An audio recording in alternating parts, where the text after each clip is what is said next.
नमस्कार दोस्तों, स्वागत है आपका वनडे एग्जाम सेंटर में। दोस्तों, आज के वीडियो में हम लोग दीनदयाल उपाध्याय गोरखपुर विश्वविद्यालय गोरखपुर में जो आपका BA BSc BCom second semester का माइनर पेपर होने वाला है, जिसका नाम है योग दर्शन और जिसका पेपर कोड है AE2PHIL, इससे संबंधित 100 महत्वपूर्ण बहुविकल्पी प्रश्नों की प्रैक्टिस करेंगे। ये हमारा दूसरा प्रैक्टिस सेट है। इसके पहले हम लोगों ने एक और प्रैक्टिस सेट कर लिया है। अगर आपने उसको नहीं देखा है तो आप हमारे प्लेलिस्ट में जाकर के देख सकते हैं।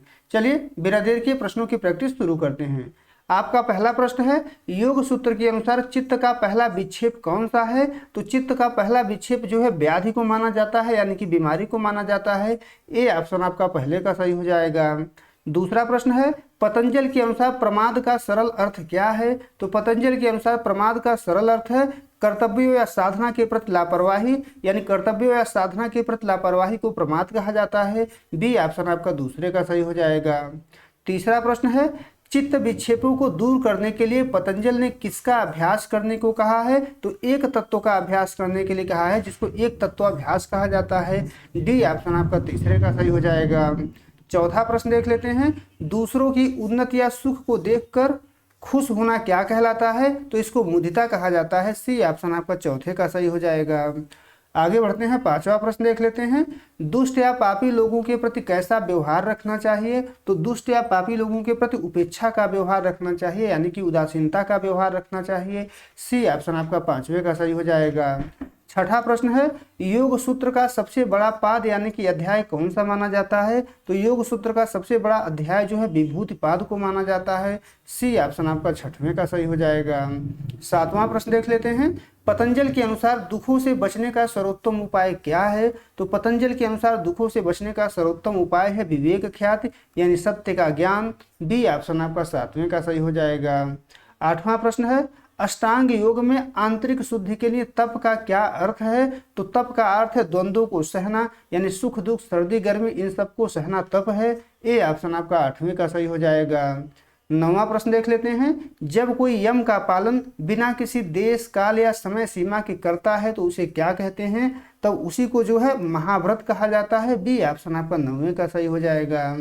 10वां प्रश्न देख लेते हैं, इसमें आपसे पूछा गया है कि मन और इंद्रियों को वश में रखने की मुख्य योग्यता किससे आती है? तो मन और इंद्रियों को वश में रखने की जो मुख्य योग्यता होती है वो यम और नियम से आती है। ए ऑप्शन आपका 10वें का सही हो जाएगा। 11 नंबर प्रश्न है, प्राणायाम का मुख्य आधार शरीर की कौन सी क्रिया है? तो प्राणायाम का जो मुख्य आधार है वो श्वास और प्रश्वास की क्रिया है। सी ऑप्शन आपका 11 का सही हो जाएगा। 12 नंबर प्रश्न है, जब श्वास को बाहर ही रोक दिया जाता है तो उसे कौन सा कुंभक कहते हैं? जब श्वास को बाहर ही रोक दिया जाता है तो उसको बाह्य कुंभक कहा जाता है। बी ऑप्शन आपका 12 का सही हो जाएगा।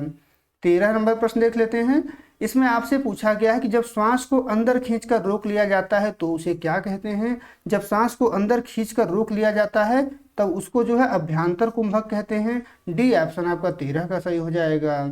14 नंबर प्रश्न है, पतंजल के अनुसार प्राणायाम का अभ्यास करने से किसका नाश होता है? तो प्राणायाम का अभ्यास करने से अज्ञान या अशुद्धि के आवरण का नाश होता है। बी ऑप्शन आपका 14 का सही हो जाएगा। 15 नंबर प्रश्न देख लेते हैं, इंद्रियों का अपने विषयों से हटकर मन के स्वरूप में लीन हो जाना क्या कहलाता है? तो प्रत्याहार कहा जाता है। सी ऑप्शन आपका 15 का सही हो जाएगा।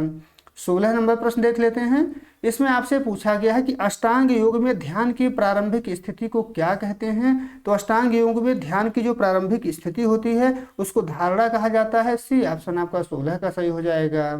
17 नंबर प्रश्न है, धारणा के बाद मन की जो निरंतर एकाग्र स्थिति बनती है उसे क्या कहते हैं? तो उसी को जो है ध्यान कहा जाता है। ए ऑप्शन आपका 17 का सही हो जाएगा। 18 नंबर प्रश्न देख लेते हैं, इसमें आपसे पूछा गया है कि पतंजल के अनुसार संयम के अंतर्गत कौन से 3 अंग आते हैं? तो संयम के अंतर्गत धारणा ध्यान समाधि आते हैं। सी ऑप्शन आपका 18 का सही हो जाएगा।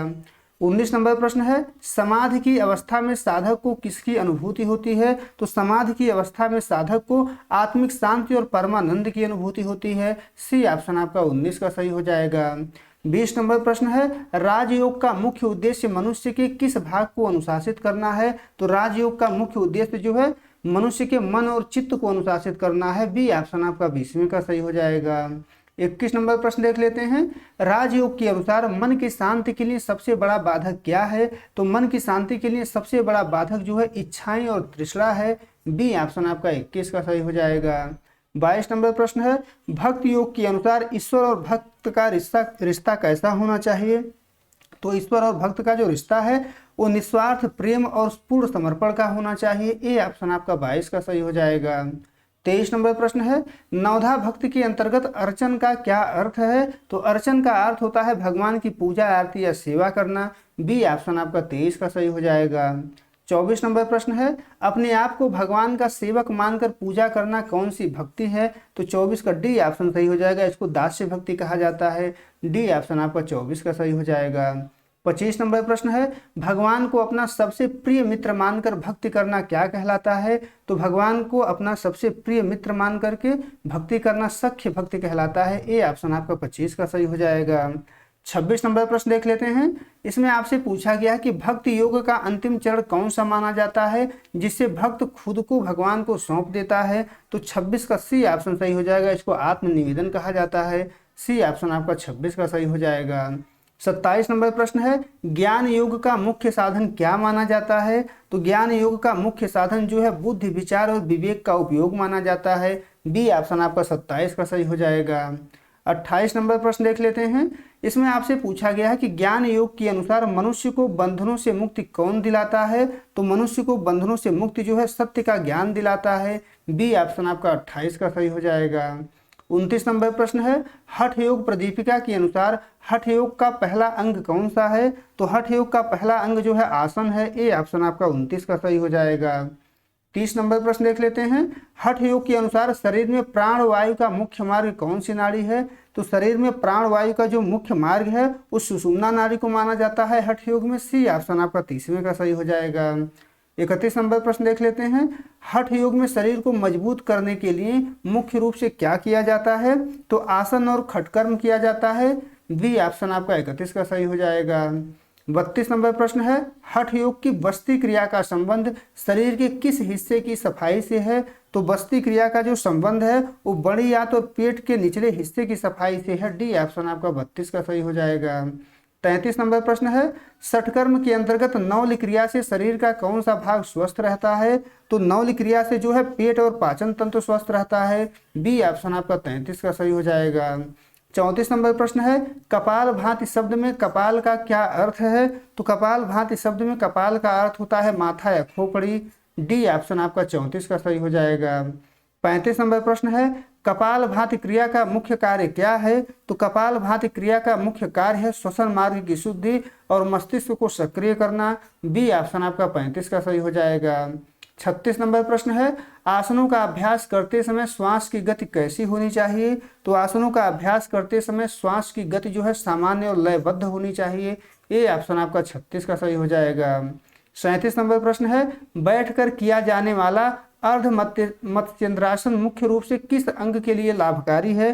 तो यह मुख्य रूप से जो है रीढ़ की हड्डी और मधुमेह के नियंत्रण के लिए लाभकारी है। सी ऑप्शन आपका 37 का सही हो जाएगा। 38 नंबर प्रश्न देख लेते हैं। इसमें आपसे पूछा गया है कि पश्चिमोत्तानासन में पश्चिम शब्द शरीर के किस भाग को दर्शाता है? इसमें पश्चिम शब्द जो है शरीर के पिछला भाग को दर्शाता है जिसमें रीढ़ और पीठ आते हैं। बी ऑप्शन आपका 38 का सही हो जाएगा। 39 नंबर प्रश्न है, मयूरासन में मयूर का हिंदी अर्थ क्या है? तो मयूरासन में मयूर का हिंदी अर्थ मोर है। डी ऑप्शन आपका 39 का सही हो जाएगा। 40 नंबर प्रश्न है, भुजंगासन में भुजंग का क्या अर्थ है? तो भुजंगासन में भुजंग का अर्थ होता है सर्प या सांप। तो बी ऑप्शन आपका 40 का सही हो जाएगा। 41 नंबर प्रश्न है, बैठकर पैरों को सामने फैलाकर घुटने मोड़े बिना किया जाने वाला खिंचाव का आसन कौन सा है? तो 41 का सी ऑप्शन आपका सही हो जाएगा। इसको पश्चिमोत्तानासन कहा जाता है। सी ऑप्शन आपका 41 का सही हो जाएगा। 42 नंबर प्रश्न है, वज्रासन में वज्र का क्या तात्पर्य है? तो वज्रासन में वज्र का तात्पर्य होता है कठोर या मजबूत। बी ऑप्शन आपका 42 का सही हो जाएगा। 43 नंबर प्रश्न देख लेते हैं, खड़े होकर किया जाने वाला त्रिकोणासन शरीर की कौन सी आकृति देता है? तो 43 का ए ऑप्शन आपका सही हो जाएगा, त्रिभुज की आकृति देता है। ए ऑप्शन आपका 43 का सही हो जाएगा। 44 नंबर प्रश्न देख लेते हैं। इसमें आपसे पूछा गया है कि हठ योग के अनुसार सिद्धासन का मुख्य उपयोग किस कार्य के लिए होता है। तो सिद्धासन का जो मुख्य उपयोग होता है वो ध्यान और प्राणायाम के लिए होता है। सी ऑप्शन आपका 44 का सही हो जाएगा। 45 नंबर प्रश्न देख लेते हैं। इसमें आपसे पूछा गया है कि सूर्य नमस्कार की किस स्थिति में दोनों हाथों को ऊपर और पीछे की ओर ले जाया जाता है। तो दूसरी स्थिति में ले जाया जाता है जिसको हस्तोत्तानासन कहा जाता है। बी ऑप्शन आपका 45 का सही हो जाएगा। 46 नंबर प्रश्न देख लेते हैं।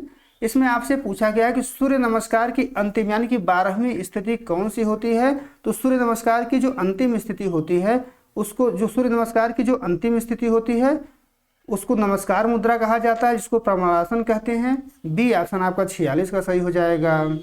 आगे बढ़ते हैं, 47 नंबर प्रश्न देख लेते हैं।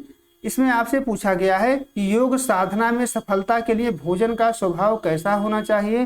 तो योग साधना में सफलता के लिए भोजन का स्वभाव जो है सात्विक, ताजा और सुपाच्य होना चाहिए। सी ऑप्शन आपका 47 का सही हो जाएगा। 48 नंबर प्रश्न है। इसमें आपसे पूछा गया है कि योग के अनुसार इंसानी शरीर में कुल मुख्य कितने चक्र रीढ़ की हड्डी पर स्थित हैं। तो 48 का सी ऑप्शन आपका सही हो जाएगा, 7 चक्र स्थित हैं। आगे बढ़ते हैं, 49 नंबर प्रश्न देख लेते हैं। इसमें हमसे पूछा गया है कि हमारे नाभि के पास स्थित चक्र को क्या कहते हैं। तो हमारे नाभि के पास स्थित चक्र जो है मणिपुर चक्र के नाम से जाना जाता है। बी ऑप्शन आपका 49 का सही हो जाएगा। 50 नंबर प्रश्न देख लेते हैं।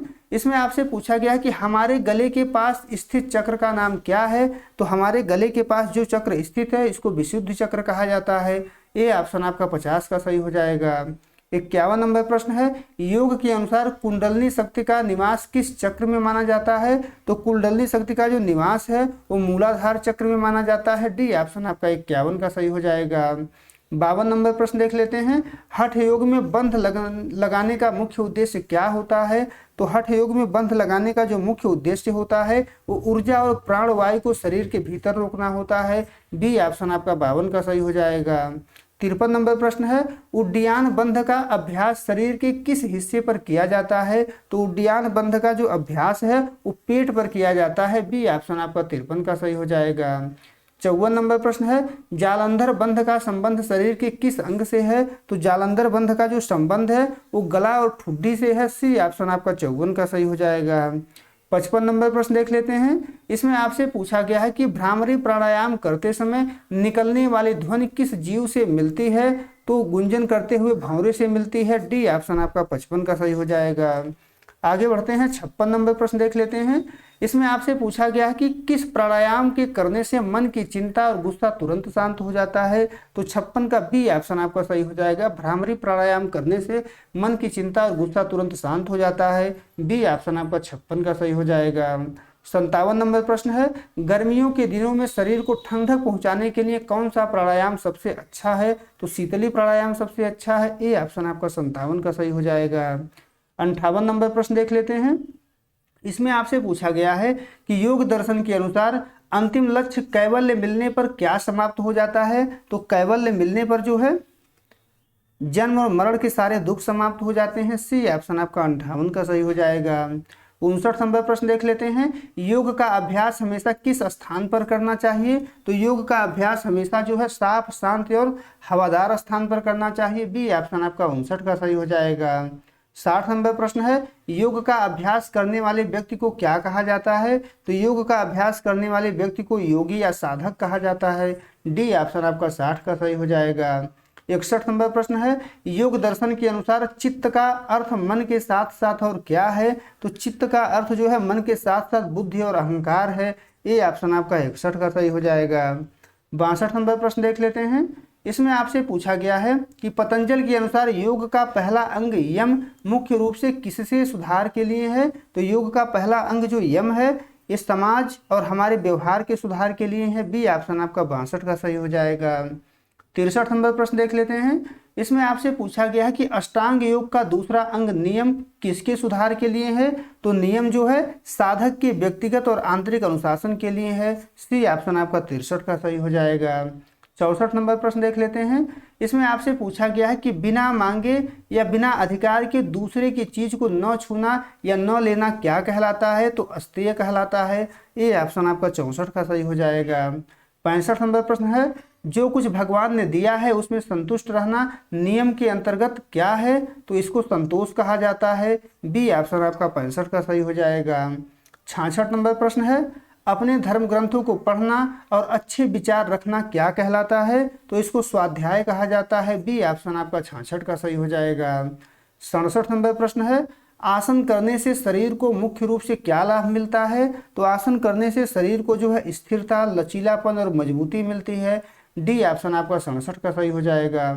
68 नंबर प्रश्न है, प्राणायाम करने से मुख्य रूप से कौन सा तंत्र मजबूत होता है? तो प्राणायाम करने से जो है श्वसन तंत्र मजबूत होता है। सी ऑप्शन आपका 68 का सही हो जाएगा। 69 नंबर प्रश्न है, प्राणायाम के 3 मुख्य भाग कौन से हैं? तो प्राणायाम के जो 3 मुख्य भाग हैं वो पूरक, रेचक और कुंभक हैं। बी ऑप्शन आपका 69 का सही हो जाएगा। 70 नंबर प्रश्न देख लेते हैं, अपनी चंचल इंद्रियों को अपने वश में करने की क्रिया क्या कहलाती है? तो अपनी इंद्रियों को अपने वश में करने की क्रिया जो है प्रत्याहार कहलाती है। ये ऑप्शन आपका 70 का सही हो जाएगा। 71 नंबर प्रश्न है, मन को किसी एक मूर्त या विचार पर टिकाए रखने की कला क्या है? तो इसको धारणा कहते हैं। सी ऑप्शन आपका 71 का सही हो जाएगा। 72 नंबर प्रश्न देख लेते हैं। इसमें आपसे पूछा गया है कि धारणा जब लंबे समय तक बिना रुके एक जैसी चलती रहे तो वह क्या बन जाती है? तो ध्यान बन जाती है। बी ऑप्शन आपका 72 का सही हो जाएगा। 73 नंबर प्रश्न देख लेते हैं, ध्यान की सबसे परिपक्व या ऊंची अवस्था कौन सी है? तो ध्यान की सबसे परिपक्व या ऊंची अवस्था जो है समाधि को माना जाता है। बी ऑप्शन आपका 73 का सही हो जाएगा। 74 नंबर प्रश्न है, राजयोग का मुख्य साधन क्या माना जाता है? तो राजयोग का मुख्य साधन जो है ध्यान और मन का नियंत्रण माना जाता है। डी ऑप्शन आपका 74 का सही हो जाएगा। 75 नंबर प्रश्न है, भगवान कृष्ण ने गीता में किस योग को बहुत सरल और उत्तम बताया है? तो भगवान कृष्ण ने गीता में भक्ति योग को बहुत सरल और उत्तम बताया है। डी ऑप्शन आपका 75 का सही हो जाएगा। आगे बढ़ते हैं, 76 नंबर प्रश्न देख लेते हैं। इसमें आपसे पूछा गया है कि भगवान के गुणों और कथाओं को याद करना क्या कहलाता है? तो भगवान के गुणों और कथाओं को याद करना जो है स्मरण कहलाता है। बी ऑप्शन आपका 76 का सही हो जाएगा। 77 नंबर प्रश्न है, भगवान के चरणों की सेवा करना नवधा भक्ति में क्या कहलाता है? तो भगवान के चरणों की सेवा करना नवधा भक्ति में पाद सेवन कहलाता है। ए ऑप्शन आपका 77 का सही हो जाएगा।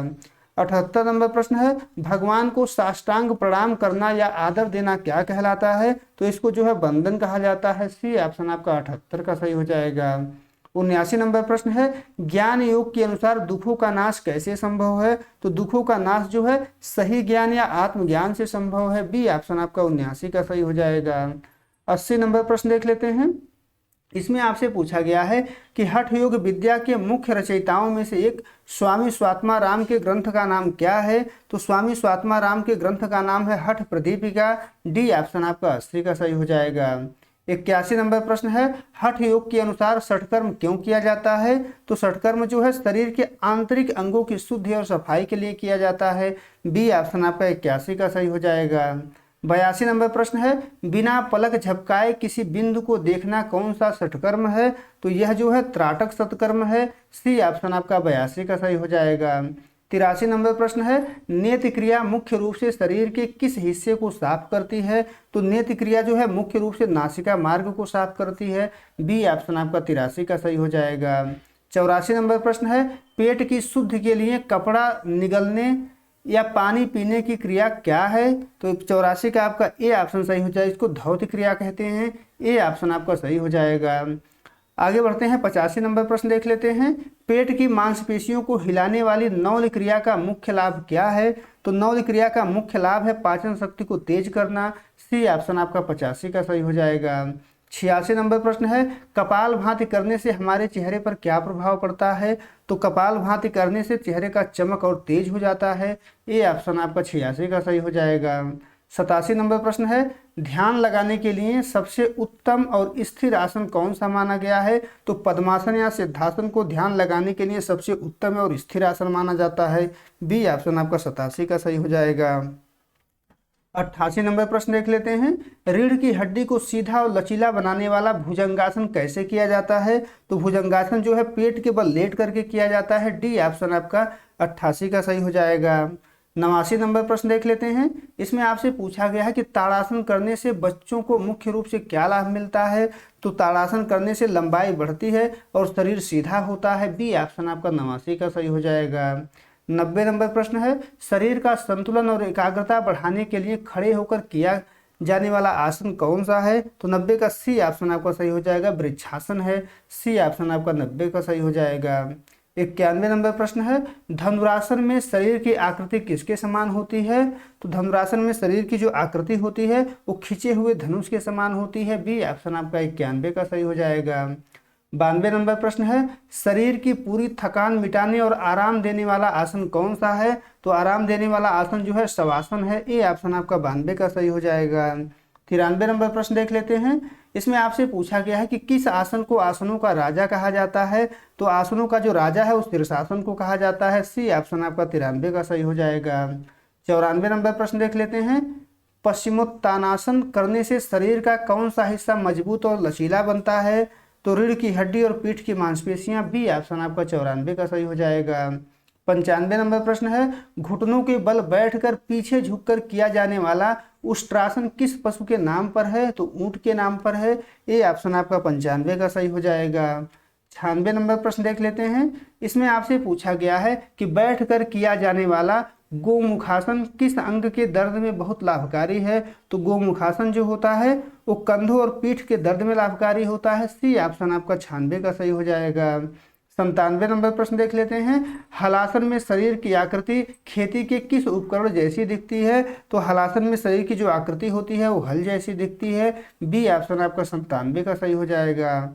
98 नंबर प्रश्न है। सूर्य नमस्कार में कुल कितने चरणों की श्रृंखला होती है? तो कुल 12 चरणों की श्रृंखला होती है। सी ऑप्शन आपका 98 का सही हो जाएगा। 99 नंबर प्रश्न है। अंतर्राष्ट्रीय योग दिवस मनाने की घोषणा किस वैश्विक संस्था ने की थी? तो अंतर्राष्ट्रीय योग दिवस मनाने की घोषणा जो है संयुक्त राष्ट्र संघ के द्वारा किया गया था। बी ऑप्शन आपका 99 का सही हो जाएगा। 100 नंबर प्रश्न है। योग दर्शन के अनुसार जीवन का सबसे बड़ा सुख क्या है? तो जीवन का सबसे बड़ा सुख मन की शांति और संतोष है। ए ऑप्शन आपका 100वें का सही हो जाएगा। उम्मीद है दोस्तों आपको ये वीडियो पसंद आया होगा। अगर वीडियो अच्छी लगी तो हमारे चैनल को सब्सक्राइब कर लीजिए, वीडियो को लाइक और शेयर कर दीजिए। और आपका पेपर समाप्त हो जाए तो हमारे व्हाट्सएप नंबर 83 037 86 616 पर अपना पेपर जरूर भेजिए। बहुत बहुत धन्यवाद।